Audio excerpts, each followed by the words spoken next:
네, 반갑습니다. 2024 올킬 개념 완성 세계사 2주차입니다. 만나서 반갑습니다. 저는 신진호입니다.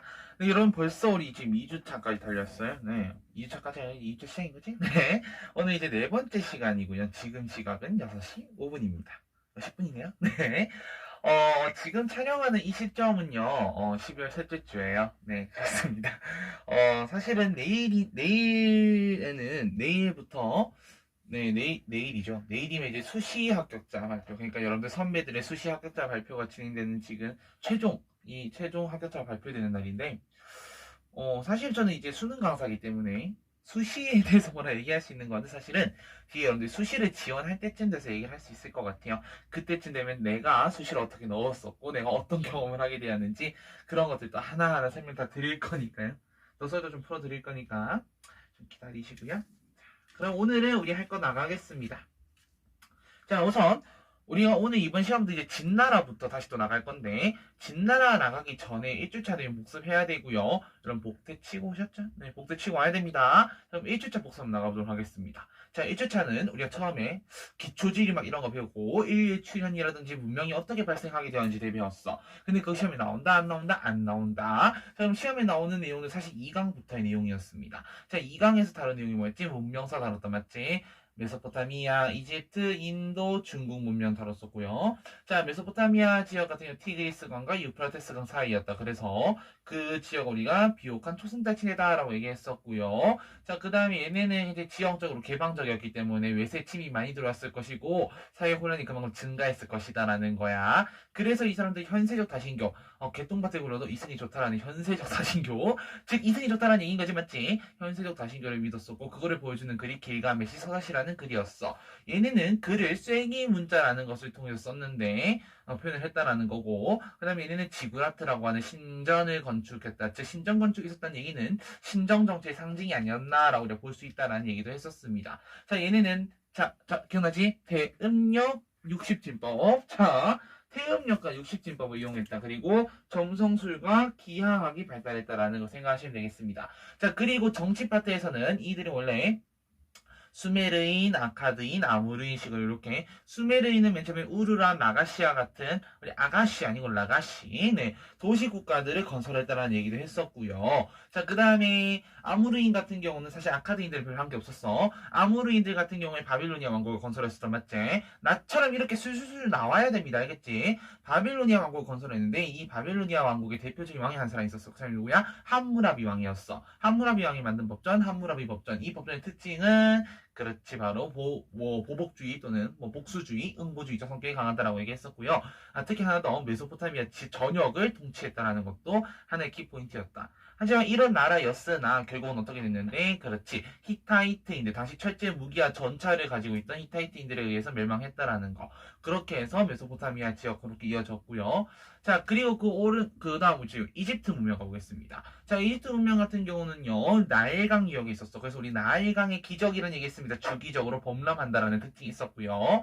자, 그렇기 때문에 얘네는 메소포타미아 문명 지역에 비해서는 폐쇄적인 지형을 갖고 있었기 때문에 전쟁도 별로 안 나고요. 그래서 외세 침입 적었다는 얘기지. 그렇기 때문에 사회 혼란도 많이 일어나지가 않아. 그리고 하나 더, 이러한 폐쇄적 지형으로 인해서 오랫동안 통일 왕국이 유지됐다. 고왕국, 중왕국, 신왕국 맞지? 어쨌든 그렇기 때문에 현생에서 나름 오래 살았어. 근데 이 사람들의 관심사는 뭐였냐 하면은 내가 저승에 갔을 때 내가 어떡하지? 바로 내세력 다신교가 발달했다라는 거고 그걸 보여주는 그림 그게 바로 사자의 서라고 하는 거였다 했어.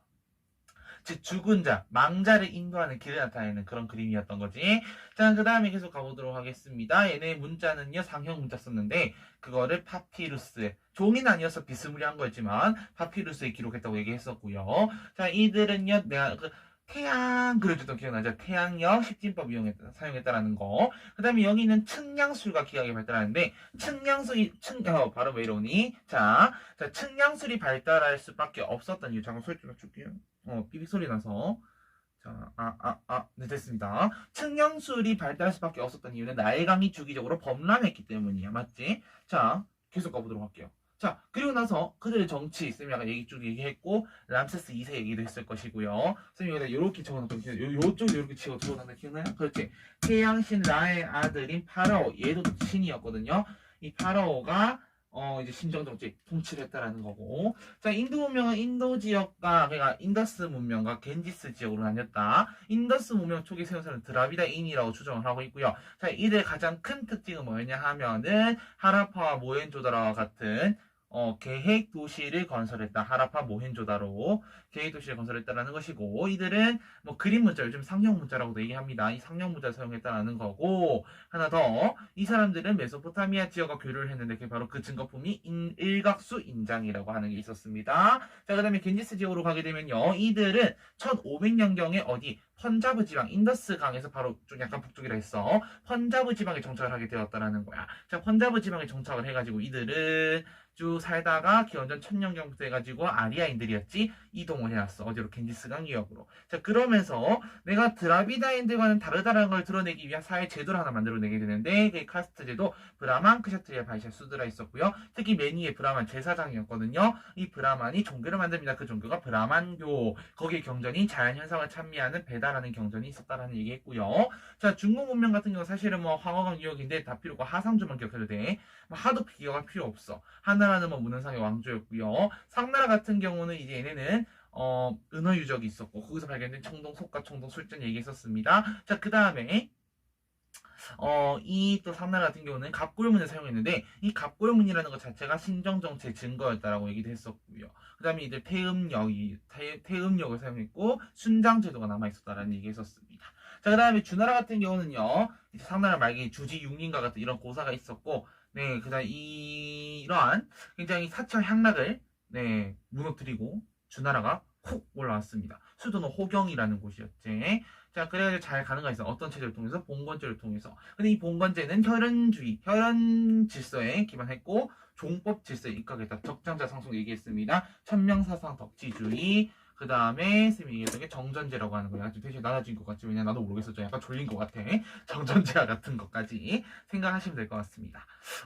그리고 주나라의 수도 낸다 하면은 사실 이제 그 얘기가 나와야 되겠지. 우리 의후측괴라고 해서 하나 본 게 있습니다. 자, 그리고 이 주나라가 동쪽으로 천도할 수밖에 없었던 이유에 대해서 이미 고사를 좀 썰을 풀어드렸습니다. 어쨌든 주나라는 견융족의 침입으로 인해서 동쪽으로 천도하는데 그걸 왜 주의 동천이라고 한다. 그래서 원래 수도였던 호경에서 나급, 낙양, 러양 같은 말 나급으로 천도하게 됩니다. 자, 나급으로 천도하는 과정 그 시대를 춘추 시대라고 불렀습니다. 춘추 5패 조낭양의 시대 제진초 5월이라고 했고요. 전국칠흥 그에 비해서 이 춘추 5패 때는 조낭양이 막 이렇게 얘기했잖아. 반대로 약간 좀 시간이 지나서 전국칠흥 때는요. 그럴 필요 없다는 거야. 그냥 야격 강시 시대다. 우리끼리 싸워서 그 패고 우리가 장악하겠다. 하극상의 시대였다라고 했습니다. 제진초, 연한, 이주 7개 나라였고요. 자, 그리고 이들의 정치적으로는 이제 아무래도 부국 강병책이 중심이 되다 보니까 9년제나 관료제가 발달하게 되었습니다. 맞지? 그리고 경제적으로는 철제 농기구나 우경이 보급되었고요. 그래서 농업생산력이 발달했고 도시, 상업 도시들도 몇 군데 이제 발달하게 됩니다. 자, 그 다음에 이러한 상업 상행위가 발달하다 보니 수공업과 성업이 발달하다 보니 화폐가 발달하게 되는데 그게 바로 도전과 포전이라는 것들이 있더라라는 거였습니다. 자, 사회적으로는 우선 첫 번째 산업공상의 직업이 명확하게 분화되기 시작했고요.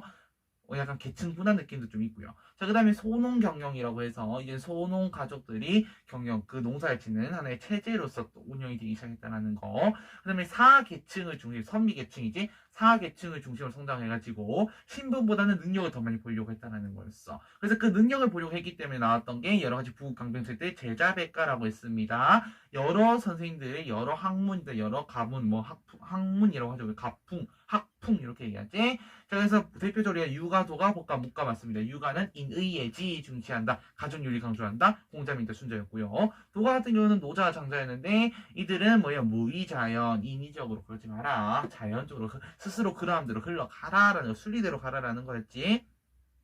법가는 한비자 상황 이사였고 특히 이사는 오늘 배울 이 진나라 진시황제 때의 승상이었다고 얘기했습니다. 승상이라고 하면 쉽게 말하면 뭐 국무총리급, 장관급 이렇게 생각해 주면 될 것 같습니다. 자, 그리고 계속 가면 이들은 이제 신상필벌이라고 해서 확실한 건 그러니까 보상과 그러니까 포상이죠. 포상과 형벌은 명확하게 하겠다는 거였습니다.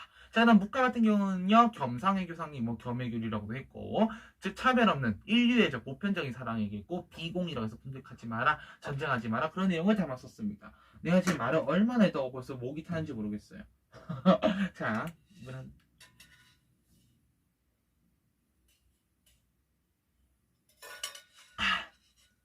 좋습니다, 여러분. 자, 그러면 지금부터 본격적으로 진나라부터 한번 가보도록 할게요. 괜찮습니까? 좋죠? 네, 갑니다. 자, 여러분들 펜 드시고요. 우리 지금 1주차 내용 전체 복습을 했기 때문에 이제 2주차부터는 또 하나하나씩 한번 또 달려보도록 하겠습니다. 자, 좋습니다.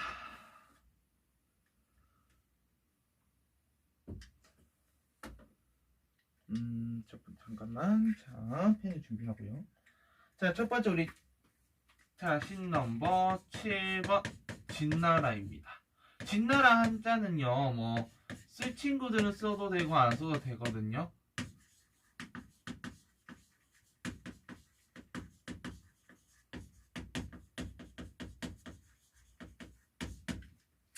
자, 거의 수도는 안 적혀있어요. 수도는 셰냥이거든. 하나 적어놔줘. 적어놔줘요. 나 발음이 왜 이러나 몰라. 현장감이 좀 떨리는데 인강은 많이 안 떨리는데 모르겠어요. 자, 진나라는요, 우선 전국시대 때부터 있었어. 전국시대 그 제진초 연한 이조 중에 하나 진나라 얘기했었잖아.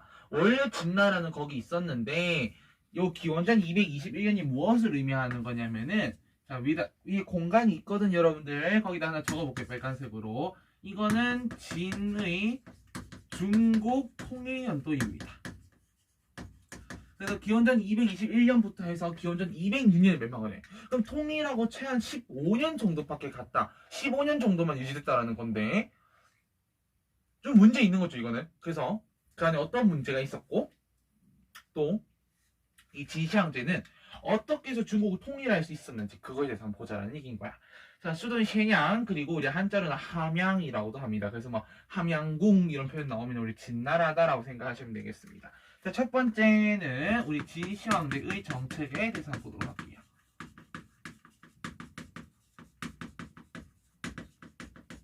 자, 진시황제의 정책. 자, A는 정치되어 있습니다. 맞지?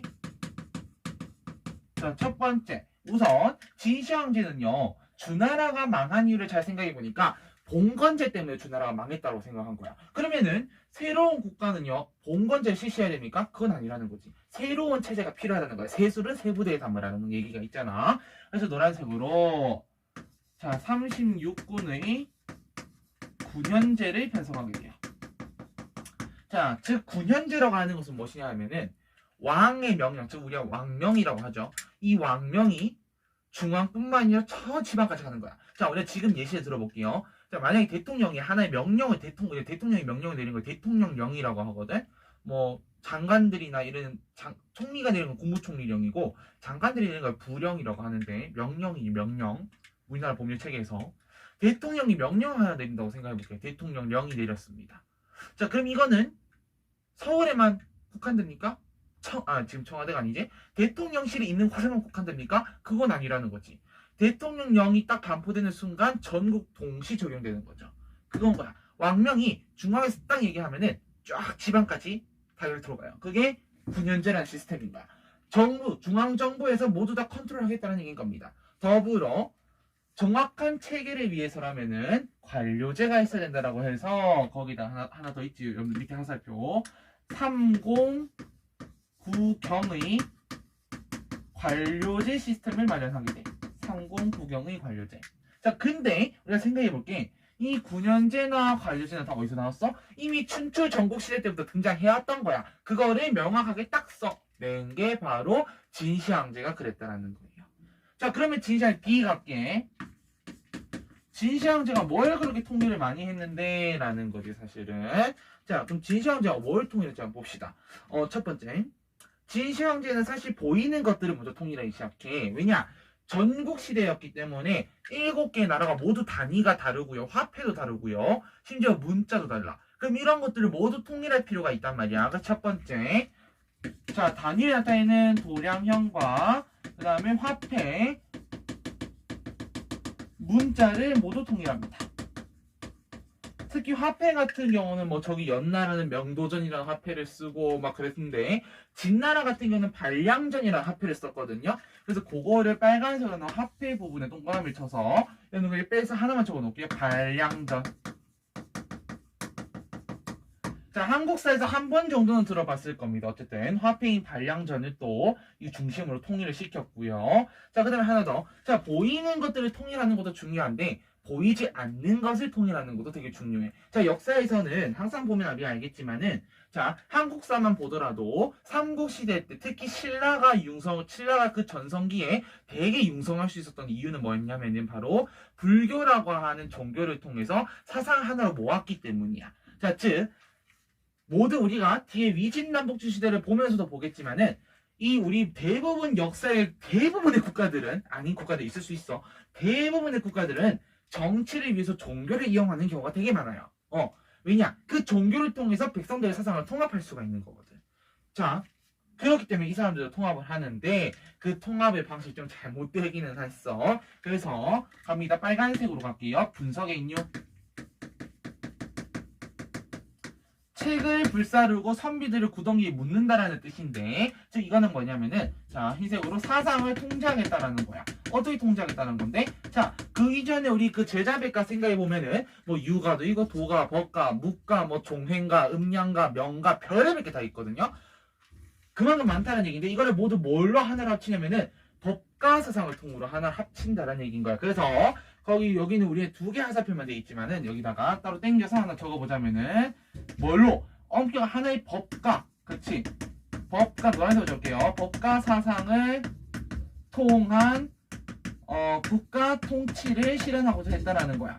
이게 바로 진시황제의 생각이었던 거예요. 자, 그러면은 계속 가보겠습니다. 그러면 이렇게 정치도 잘하고 통일도 잘했어. 그러면은 정복도 해야 될 거 아니니? 그렇지. 자, 모든 전성기, 특히 한반도도, 그러니까 한국사도 그렇고 동양사, 서양사 모두 전성기를 맞이했던 왕이라고 치세라고 생각하면은 내부 정치도 잘했지만은 외부, 즉 외교도 잘했다는 얘기인데 여기서는 외교에서도 특히 정복 관련 활동도 중요하게 들어갑니다. 자, 그래서 C해서 우리는 정복 활동 가보도록 할게요. 자, 정복 활동에 보면은 여러분들은 거기 하살표가 3개가 있을 겁니다. 지금도 하나씩 가보도록 할게. 우선 첫 번째, 우리가 그 씬 넘버 5에서 중국사 개관을 하면서 그 시대에 약간 좀 대척되는 국가나 민족을 쌤이 좀 적어줬습니다. 자, 진나라와 한나라와 대척됐던 주요 민족, 유목민족은 흉노족이었어. 왜냐? 얘네는 유목민족이기 때문에 사는 곳 자체가 되게 춥고 먹을 게 별로 없어요. 자, 그렇기 때문에 먹을 거를 찾기 위해서는 항상 남아할 수밖에 없는 거야. 계속 내려온단 말이야. 자, 그래서 진시황제는 어떤 생각을 했었냐면은 첫 번째 갑니다. 우선 흉노의 침입을 막기 위해 순서 잘못되긴 했는데 우선 먼저 적고 설명할게요. 빨간색으로 만리장성을 축조했다. 만리장성을 축조했다라는 거. 자, 그리고 사실 원래 이 두 번째 들어가야 되거든요. 자, 원래 첫 번째 들어갔어야 되는 건 뭐냐면은 흉노와 대척, 그냥 흉노와 대적하기 위해서 자, 쉽게 얘기할게요. 흉노와 맞서 싸우는 데 있어서 노란색으로 사람 이름 하나 적겠습니다. 몽념의 활약. 자, 몽념이라고 하는 장군이 있었습니다. 진시황제 때 되게 싸움을 잘하기로 유명했던 장군인데 이 사람을 어디로 보내냐 하면은 거기 오른쪽에 항상 그 괄호 열어서 오르도스 지방이라고 적을게요. 오르도스. 지금 이제 만리장성 살짝 이남 지역인데 그리고 약간 몽골고원으로 가는 길에 있는 지역이거든요. 자, 이 지역을 차지함으로써 흉노와 맞서 싸웁니다. 그래서 흉노를 일부 몰아냅니다. 자, 그렇기 때문에 몽념의 활약도 중요하고요. 만리장성 축조도 했고요. 자, 어쨌든 이러한 정복 활동들을 막 해나갔다라는 거야. 그리고 남쪽으로도 점점 내려갑니다. 그래서 자, 창장강 유역까지 영토를 확대했다. 진시황제가 나름 정복 활동 되게 잘했습니다. 근데 자, 바로 2번. 그럼 선생님 이렇게 묻겠죠. 선생님, 그러면 그렇게 융성했던 진나라, 심지어 지금 우리가 중국을 영어로 하면 차이나잖아. 이 차이나의 기원 자체가 진나라에서 나온 건데 그러면은 왜 이렇게 융성했던 진나라는 멸망했습니까? 라고 말한다면은 당연히 이렇게 얘기하겠지. 자, 첫 번째는 가혹한 법칙. 너무 원리 원칙적이야. 너무 법만 중시해. 이거 좀 피곤하거든요, 사실은. 두 번째, 대규모 토목공사.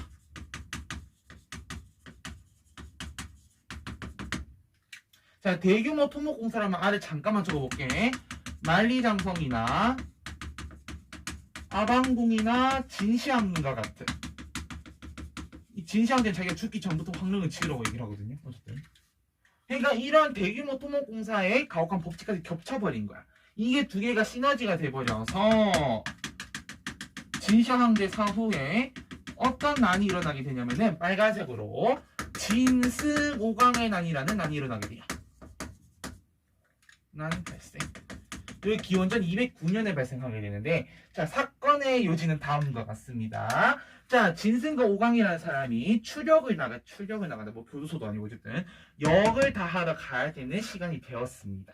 근데 하필이면 그날 비가 엄청 내려서 계곡물이 불어가지고 강을 건너지 못했던 거야. 이 강을 원래 이 제 시간에 건너가야 우리가 공사터에 갈 수 있는데 이 강을 건너지 못하게 된 거야. 즉 시간을 못 맞추게 된 건데, 자, 이 당시 진나라 같은 경우는 가혹한 법칙을 했기 때문에 시간을 1초라도 못 맞출 경우에는 그냥 즉시 사형입니다. 그래서 옛말에 만리장성에 보면은 만리장성에 이제 어쨌든 돌을 쌓을 거 아니야.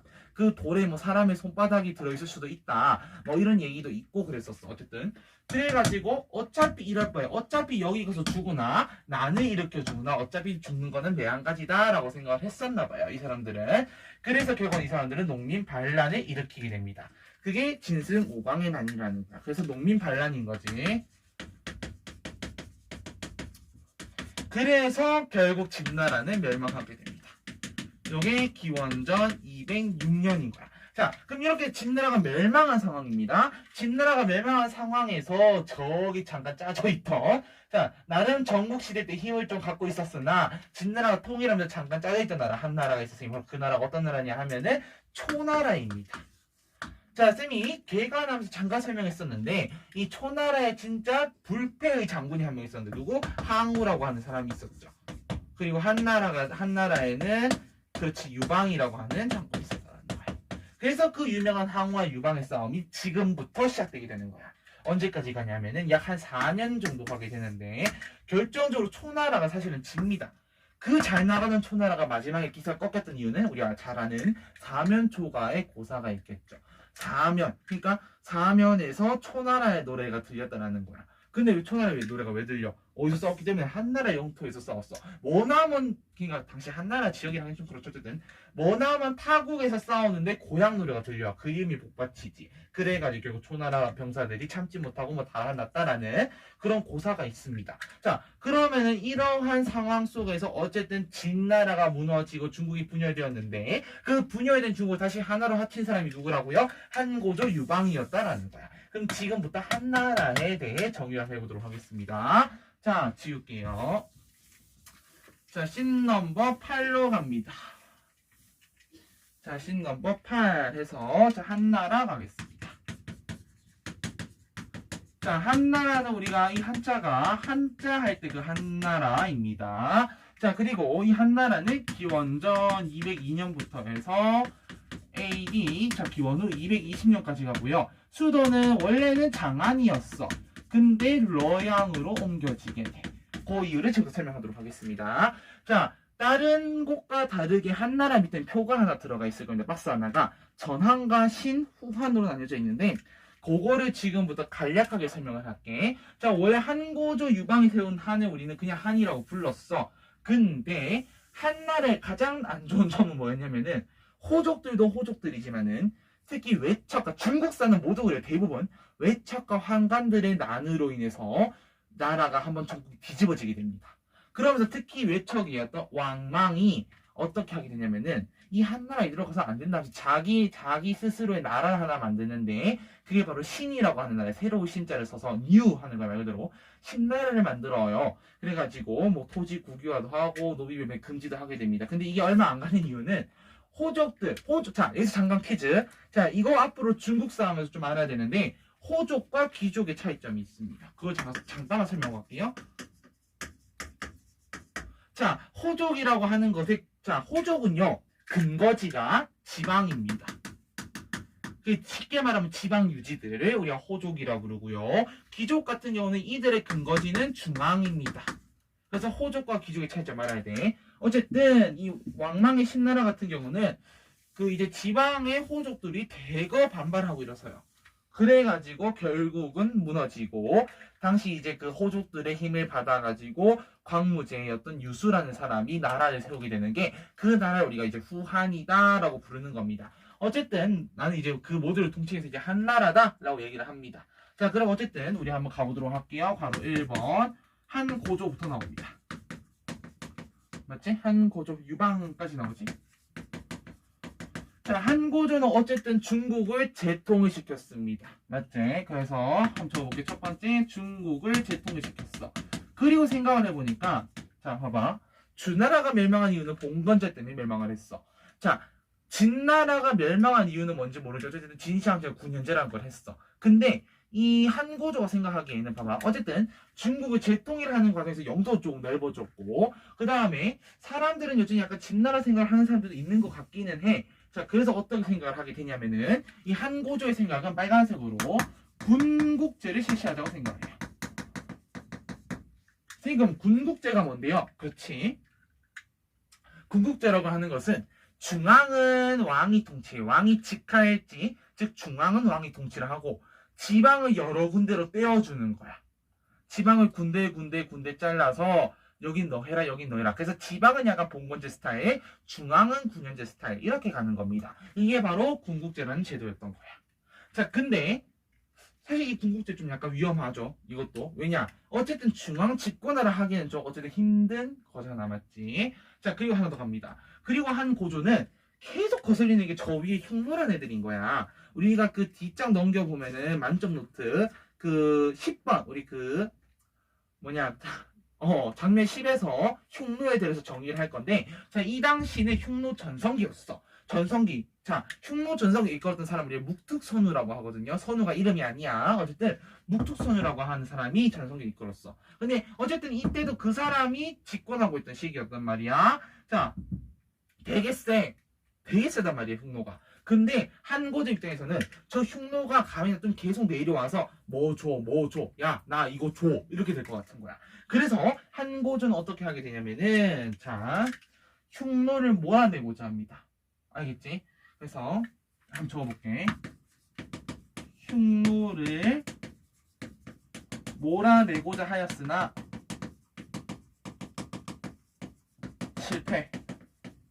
실패예요. 왜 실패하냐면은 나름 이제 자신들이 막 이기겠다고 당시 평성이라는 지역의 백등산에 들어가게 돼. 근데 그게 사실 흉노가 파놨던 함정이었던 거지. 그래서 결국 노란색으로 백등산 전투, 요게 기원전 딱 200년입니다.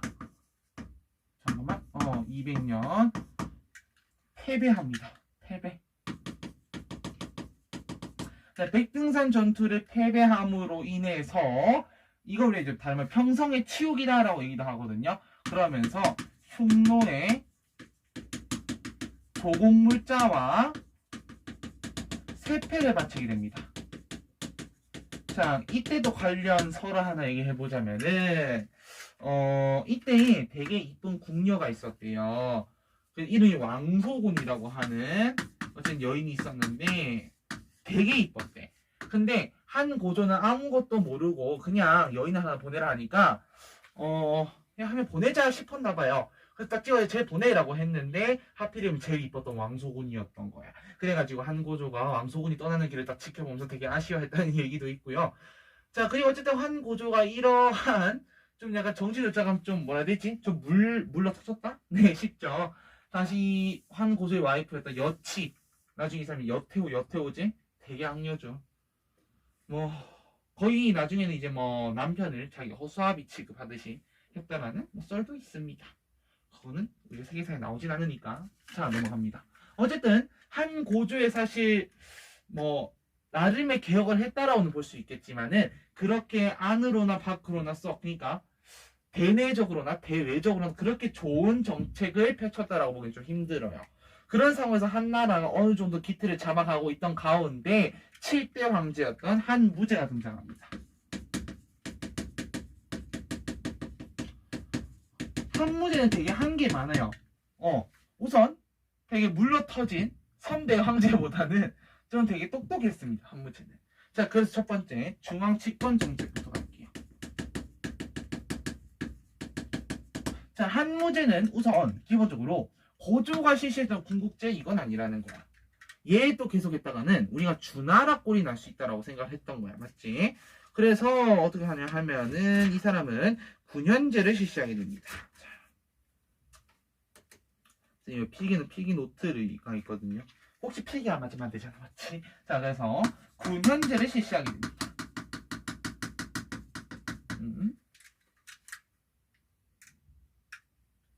자, 그리고 대외 정책 한번 가보도록 할게요. 대외 정책.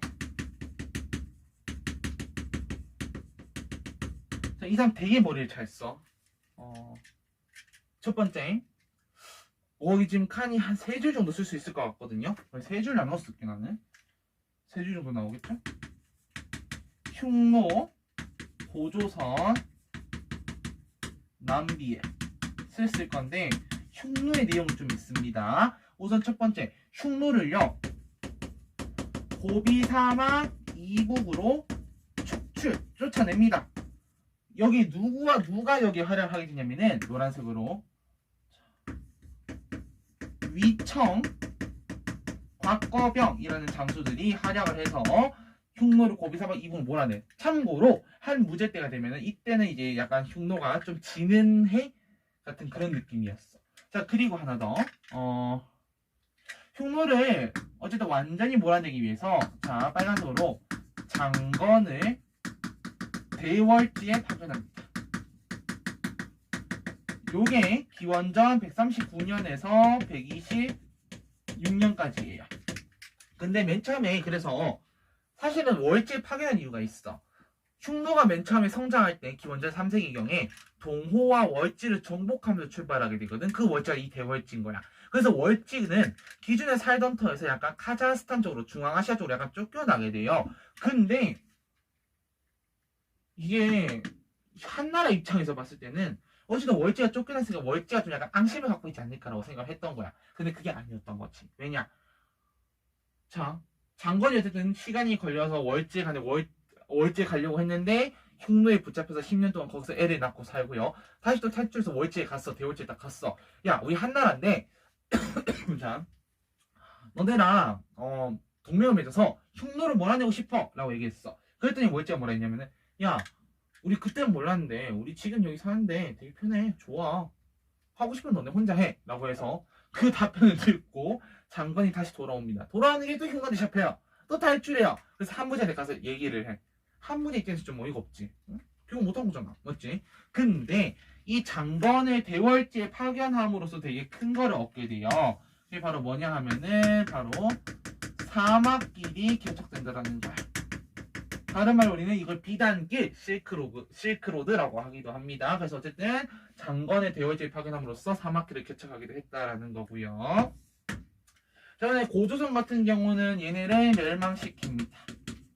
기원전 108년에 멸망을 시키고 이 자리에 한 사군을 설치하게 되지. 자, 한국사에서 많이 했습니다. 낭랑, 임둔, 진번, 현도 이렇게. 그 다음에 남비에 또 똑같이 어구야. 오늘 뭐 날이니? 자, 새 분필을 꺼내도록 할게요.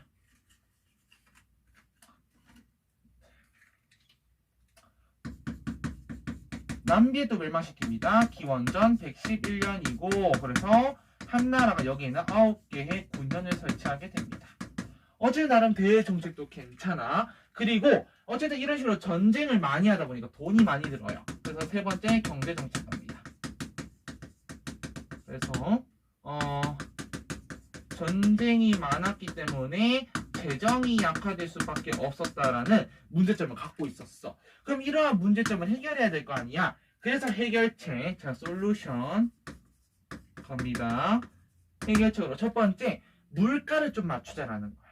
그래서 두 가지 정책이 나오는데 균수법이라는 정책과 평준법이라는 정책이 나와요. 실감하면 이 둘은 그냥 물가 안정책이다라고 생각하시면 되고요. 그 다음에 하나 더. 이 당시에는 가장 가치가 있었던 게 소금과 철이거든요. 얘를 국가에서 모두 사들여서 국가가 관리해서 판매를 하는 거야. 뭐 요즘에 인삼은 아니죠. 어쨌든 뭐 담배 이런 거 그런 거 같은 경우는 이제 어쨌든 국가에서 관리를 좀 하는 경향이 있죠. 뭐 정확히 뭐가 있는지 나 잘 모르겠어. 국가에서 요즘은 전매제를 잘 안 하지. 옛날에는 이런 게 좀 있었어. 어쨌든 이걸 우리가 염철 전매제라고 합니다. 소음과 철의 전매제도. 뭐 그 외에 이제 상행위를 억제하기 위한 억상책 이런 게 있었다고 합니다. 자, 마지막 문화정책 갑니다. 어쨌든 진나라가 멸망한 이유는 사실 너무 가혹한 법치 때문이었어. 법가상을 중심으로 통치를 한 건 되게 좋았으나 너무 그게 가혹했다라는 얘기야. 그래서 이 한무제는 자 노란색으로 이름만 적어볼게. 동중서. 흰색으로 갑니다. 의 건의에 따라서 자, 빨간색으로 유학의 유학을 관학화시켜. 즉 유교가 이제는 국가의 학문이 되었다라는 얘기야. 관학화 되었다라는 거지. 자 그러면서 이때 이제 훈구학을 막 장려하고 그렇습니다. 그래서 뭐 태학도 설치하고 태학 설립. 그 다음에 오경박사제도라고 해서 사서 오경 할 때 그 오경입니다. 오경박사제도를 실시합니다.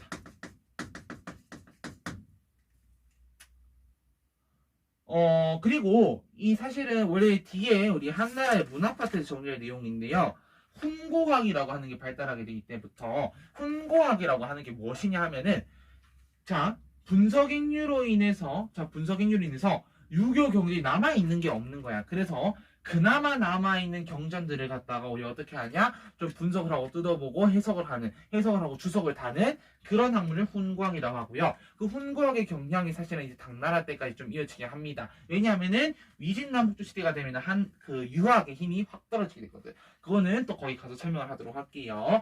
자 그리고 이런 한무제 나름 치세가 있었습니다. 그러나 결국 한나라는 약간 좀 지게 되지. 왜? 아까 얘기했잖아. 외척과 환관들의 난리로 인해서 결국 신나라는요 왕망이라고 하는 자가 세우게 됩니다. 이 신나라 같은 경우는 토지를 국유화시켰고요.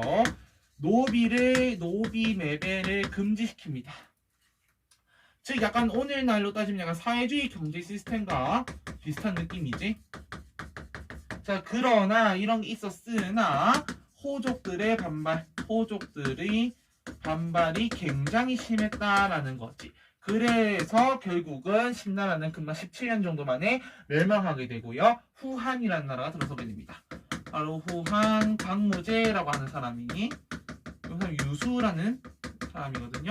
자, 이 사람은 첫 번째 우선 거기 지금 성립, 발전, 멸망 이렇게 있다 맞지? 첫 번째 성립은 자 호족들의 지원을 받았고요. 그래서 어디다가 수조를 뒀냐? 러양이지. 러양에 도읍을 했다. 그래 나름 이 사람은 사실 뭐 굳이 낼 수 있다면 하나 낼 수 있는 키워드가 있긴 있어. 자 발전. 자 노란색으로 위 노구왕 금인. 한나라의 왕이 노구왕을 위하는 금도장을 하사합니다. 한이 노구왕 금인 하사. 요게 57년도 AD 57년. 자 이거는 후한 입장에서 되게 메리트가 있는 거고 일본 입장. 자 노국이라고 하는 곳은 일본이거든요. 일본의 작은 소국 중에 한 곳이란 말이야. 그 노국도 나름 메리트가 있는. 노국의 입장에서도 메리트가 있는 거야. 자 한나라 입장에서 메리트가 있는 것은 무엇이냐 하면은 어쨌든 동아시아의 중심은 우리다라는 생각을 갖게 만든다는 거지. 근데 이 노국의 입장에서는 뭐냐 하면은 그 수많은 일본의 소국들 중에서 우리가 인정받았다라는 거지. 이해됐어요? 오케이. 자 그래서 결국은 멸망합니다. 어떻게 멸망하냐 하면은 우선 외척과 한관들의 뭐 난리라고 하겠습니다. 거기다 플러스 호족들까지 합세를 했고요. 결국에서 빨간색으로 화살표 황건적의 난이라고 하는 난이 발생하게 됩니다. 황건적의 난이 184년에 발생하게 되면서 결론적으로는 220년에 멸망하게 됩니다. 자 이후 삼국시대로 쪼개지게 되는 게 한나라의 정치 흐름인 거야. 정리됐습니까? 자 그러면 우리는 이제 씬 넘버 9로 가겠습니다. 바로 이제 한의 경제, 사회, 문화 파트와 적어도 이번 시간 경로까지 정리해야 됩니다. 알겠지? 네. 바빠요. 이게 어쩔 수가 없습니다. 이게 내가 이렇게 안 하려고 해도 이 진도를 좀 맞춰야 되기 때문에 해야 합니다. 됐죠? 자, 10넘버 이제 9로 넘어갑니다. 다음 페이지 넘어가시면 돼요. 자, 칠판 상대가 좀 거시기 해버리네. 왜 이럴까나? 자, 가겠습니다. 자, 10넘버 9 한의 경제, 사회, 문화입니다.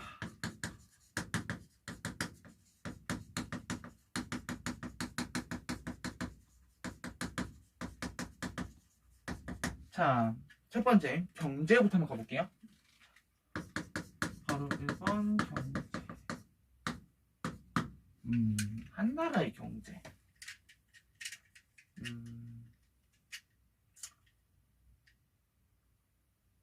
사실 이렇습니다. 다 아는 내용이고 방금 정리했기 때문에 제가 뭐 노란색으로 한 번 더 적긴 할게요. 첫 번째 경제는 염철 전매제, 소금과 철의 전매제도. 그 다음에 물과 안전제 두 개 있었는데 기억나지? 아까 얘기했습니다, 여러분. 균수법과 평준법. 자, 균수법과 평준법. 자, 그 다음에 한 나라의 화폐는 뭐가 있었냐면은 오수전이 있었어. 자, 노란색으로 이것도 오수전. 자, 혹시 기억날지 모르겠습니다. 한국사를 할 때 우리가 특히 철기 시대 이제 중국과의 교류를 얘기하면서 화폐 세 가지를 얘기하게 될 거야. 명도전, 발량전, 오수전. 명도전은 제진초 연산이조의 연나라의 화폐였고요. 발량전 진나라 화폐, 오수전은 한나라, 특히 한 무제 때 만들어지거든요, 이 화폐가. 그래서 한나라 화폐다라고 생각하시면 되고요. 그럼 바로 2번 사회 가겠습니다.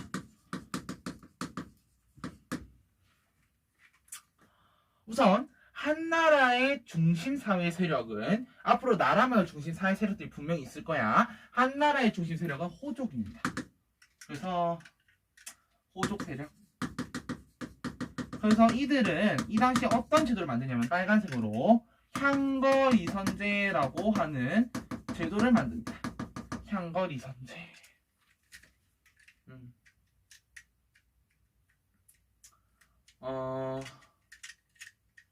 쉽게 말하면 추천제, 천거하는 제도로 생각하시면 돼요. 천거제도. 천거제고요. 특히 이 호족 같은 경우는 얘네는 자, 혹시나 몰라서 한번 적어 놓을게요. 굉장히 많은 땅을 가지고 있었고 지역 사회를 지배하더라 라는 거.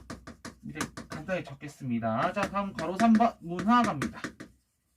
문화. 자, 문화가 우리 표가 5파트로 돼 있대, 맞지?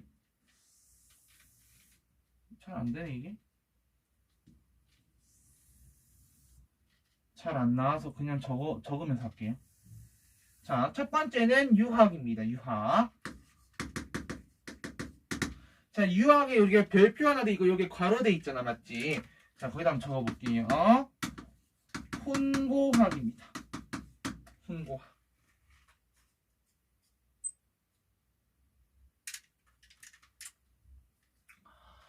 아까도 얘기했지만 훈고학이라고 하는 거는 자, 한번 적어볼까? 옆에다가 유교 경전의 해석을 다는 것.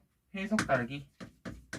근데 이게 특히 한나라 때는 유학이 굉장히 번성했던 이유는 아까도 얘기했지만 동중서라고 하는 사람의 건의를 했지. 그래가지고 태학이 만들어지고 오경박사 제도가 실시됐잖아. 그런 거랑 관련이 있습니다. 자, 그 다음에 불교 가볼게요. 자, 한나라 때 사실 불교가 융성한 시대는 아니었어. 다만 불교가 자 사막길을 통해 동아시아로 전래되었다는 거야. 그래서 불교가 정확히 들어온 거는 이제 후한 말에 들어오게 되거든. 후한 말에 들어왔다가 위진남북조 시대 때 이제 특히 북조에서 많이 융성해졌고, 특히 이제 좀 이따 배우겠지만은 전진이라는 나라로부터 해서 이제 고구려가 또 받아들이고, 밑에 남조의 동진이라는 나라로부터 백제가 받아들이고, 이 고구려를 통해서 또 신라가 받아들이고, 백제를 통해 일본이 받아들여. 어쨌든 이 사막길을 통해서 동아시아로 이제 한나라 때 유입이 됐고 이후에 전래되었다라는 거예요. 자, 다음 도교 갑니다. 자, 원래는 우리 노장 사상이라고 해서 노자와 장자의 사상이 있었는데 여기다가 이제 청담 사상이나 이런 것들이 발달하게 돼. 뭐 청담 사상 아니고 신선 사상 그래. 그래서 신선 사상과 동시에 노장 사상이 결합을 해가지고 태평도, 뭐 오두미도 이런 게 발달하게 됩니다.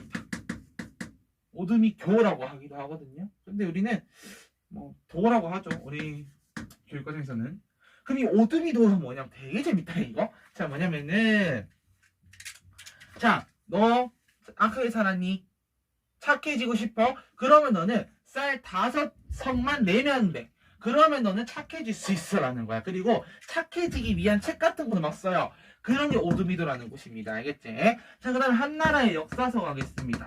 자, 한나라의 역사서 빨간색으로 사마천의 사기, 사마천하고 꺽쇠로 사기 적을 거고요. 그 다음에 반고라는 사람이 썼던 한서라는 책이 있는데 특히 사마천의 사기 노란색으로 쓴 물결 표시를 해서 요거만 좀 적어볼게요.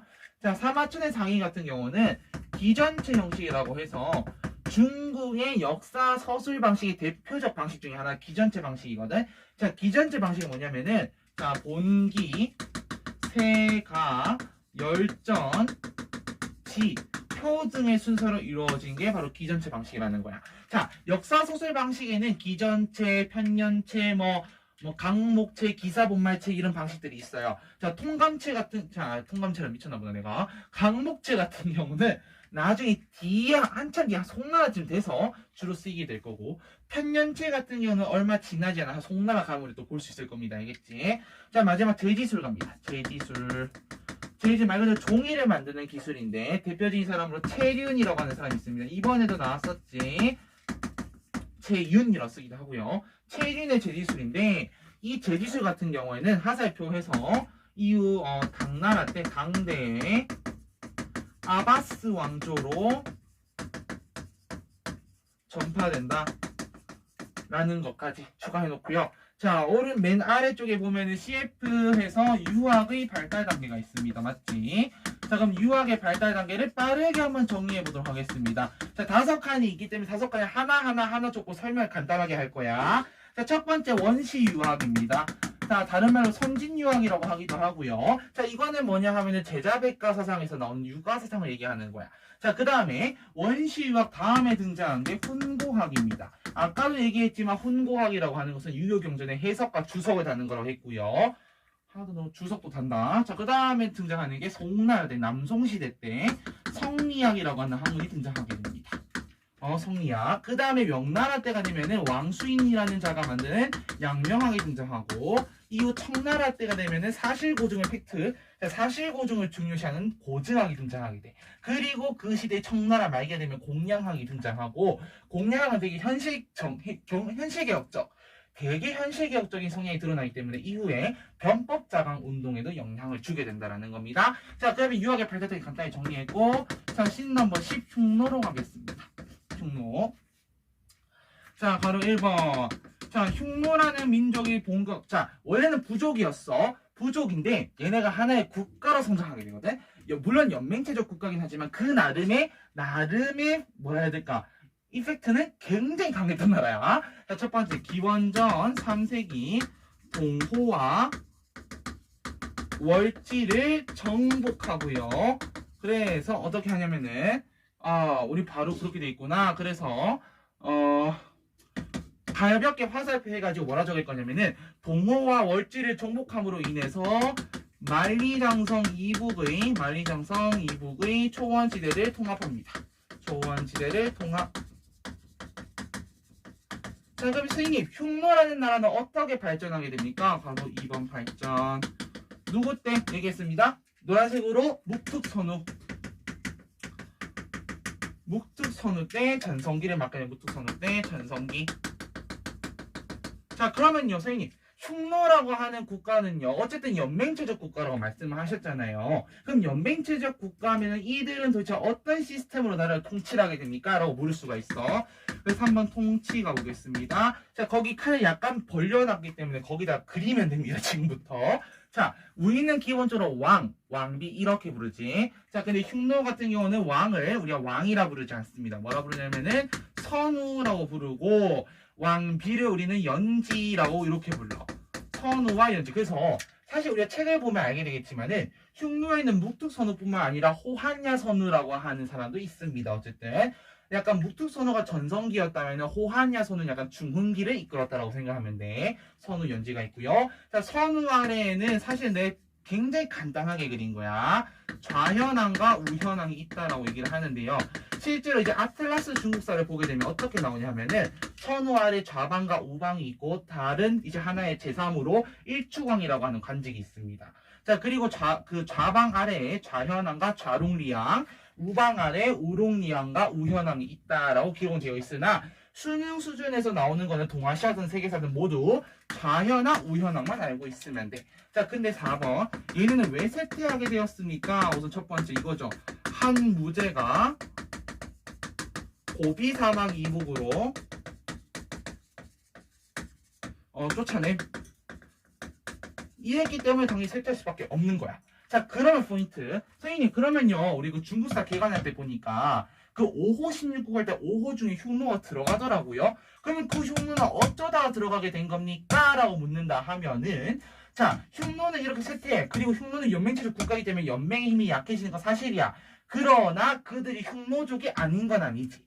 그래서 연맹체적 국가로 형성된 흉노와 이후의 흉노족. 그래서 그게 어쨌든 계열은 이어져 오지만은 국가의 상태는 아니었다라는 거야. 5호 할 때 그때 흉노는. 그래서 이렇게 해서 지금 흉노까지 정리를 했습니다. 자, 그럼 빠르게 복습을 하고 자료 보고 그 다음에 이어서 계속 가보도록 할게요. 자, 복습합니다. 자, 진나라부터 간다 우리. 자, 이번 시간 진나라부터 시작했기 때문에 진나라부터 복습하겠습니다. 자, 진나라 같은 경우는 어쨌든 원래 전국 칠흥 중에 하나였어, 맞지? 근데 어쩌다가 진시 황제가 기원전 221년에 통일을 하게 된다. 자, 이 사람은 36군의 군현제와 상공국경의 관료제를 실시했고, 자, 그 다음에 통일 정책으로는 도양의 화폐 문자를 통일하는 등의 모습도 보여줬고요. 자, 보이는 것뿐만 아니라 보이지 않는 것도 통일했다 해서 뭐 바로 사상을 통제시켰다. 뭐 분석행위라고 얘기했습니다. 자, 그 다음에 정복 활동으로는 특히 흉노족, 얘네 가장 고치거린 흉노족이잖아. 만리장성 세웠고요. 몽염이라고 하는 장군을 보내가지고 오르도스 지방을 정복하게 됐다. 맞지? 자, 그리고 하나 더 생각해보자면은 그래, 창장강 이역까지도 영토를 확대했다라는 거 될 수 있을 것 같고요. 자, 그 다음에 진나라 같은 경우는 특히 가혹한 법치와 그 다음에 또 가혹한 법치와 대규모 토목공사로 인해서 잠깐만요. 자, 가혹한 법치와 대규모 토목공사로 인해 특히 대규모 토목공사하면 만리장성, 아방궁, 진시황릉 있었는데, 자, 진시황릉도 중에 아방궁이라는 키워드가 나올 때도 있어. 분명히 사료 속에 잘 봐놔야 됩니다. 그래서 이런 걸 통해서 결국은 진승오강이나 농민반란이었지, 진승오강의 난으로 해서 결국은 멸망했더라라는 거였고, 그 사이에 텀이 있었어. 진한교책이었고 초나라와 한나라가 대판 싸우더라. 결국은 한고조 유방이 차지하게 되더라라는 거였고요. 한고조 유방은 궁극제를 실시했습니다. 중국 재통일을 했습니다. 나름 흉노 쫓아내려고 많은 일을 해봤지만 결국 실패했죠. 사실은 오히려 흉노가 파놓은 함정에 빠져가지고 평성의 치욕이라 부르는 백등산 전투에서 패배하게 되는, 이후에는 흉노의 많은 조공물자와 세패를 바치고 이제 여인들을 보냈던, 어쨌든 뭐 이제 우리가 거기서부터 나오는 게 화본공주라는 개념이다라고 얘기하기도 합니다. 자, 그 다음에 한나라의 7대 황제였던 한 무제 같은 경우에는 어쨌든 지금 두 선대 황제들과 진나라 주나라를 쭉 보면서 아니다, 결론적으로 중앙 집권을 하기 위해서는 군현제가 답이다라고 생각했던 거지. 그래서 군현제를 실시했고요. 그 다음에 흉노를 고비사막 이북으로 쫓아냅니다. 위천과 곽거병이라는 장군이 활약을 했다고 얘기했습니다. 그리고 고조선과 남비에서 각각 멸망시켰고요. 자, 그 다음에 많은 이러한 전진들을 하다 보니까 재정이 약화되었습니다. 그 재정의 부족분을 보충하기 위해서 영철 전매제라든지 균수법, 평준법 시행했다라고 얘기했고요. 자, 그 다음에 결국은 사실 이러이러 저차 하다가 이제 외척과 한간들의 난리로 인해서 어쨌든 전하는 약간 좀 물러가게 되고, 외척이 어떤 왕망의 신이라고 하는 나라를 만들었는데 이 나라는 노비 매매를 금지시켰고 토지를 국유화시켰다라는 거야. 근데 호족들의 반발로 인해서 이 호족들이 후한의 광무제를 지지하게 되죠. 그러면서 후한이라는 나라가 또 등장하게 되고요. 이 광무제 같은 경우는 한이 노고관 금인을 하사했더라라는 거. 근데 결론 어쨌든 간에 외척과 한간들의 난리 플러스 호족들까지 합세하게 되면서 한나라는 멸망하게 됐는데 대표적인 난이 황건적의 난이 있었다라는 거였습니다. 자, 그 다음 또 계속해서 가보면 한나라의 경제, 사회, 문화였습니다. 뭐 경제 다 뭐 다 아는 내용이었고 한나라 합해다 오수전 추가되었었고요. 사회 같은 경우는 호족 세력들이 중심이 되었었는데 대표적인 제도가 향거, 리선제 이 제도를 통해서 천거를 함으로써 그러니까 이런 거죠. 쉽게 말하면은 내가 이 지역에 좀 공부 잘해서 서울로 올라가죠. 그럼 서울에서 보고 저기 내 동네에 이제 내 친한 후배가 있어. 제가 이번에 좀 이제 관리 이제 준비하고 있다. 그럼 난 얘를 뽑아주는 거지. 청거한다는 얘기인 거야. 오케이? 그렇게 해서 점점 자신들의 세력을 불려나갔다라는 거고, 이 세력이 반복되고 반복돼서 나중에 위진남북조 시대가 되면은 문벌귀족이라는 개념으로 등장하게 됩니다.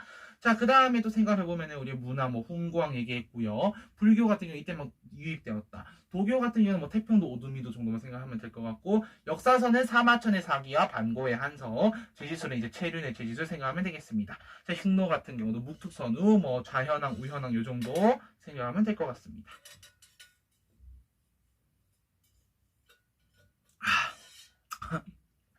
자, 여기까지 해서 지금 개념필기 쫙 한 겁니다. 우리 지금.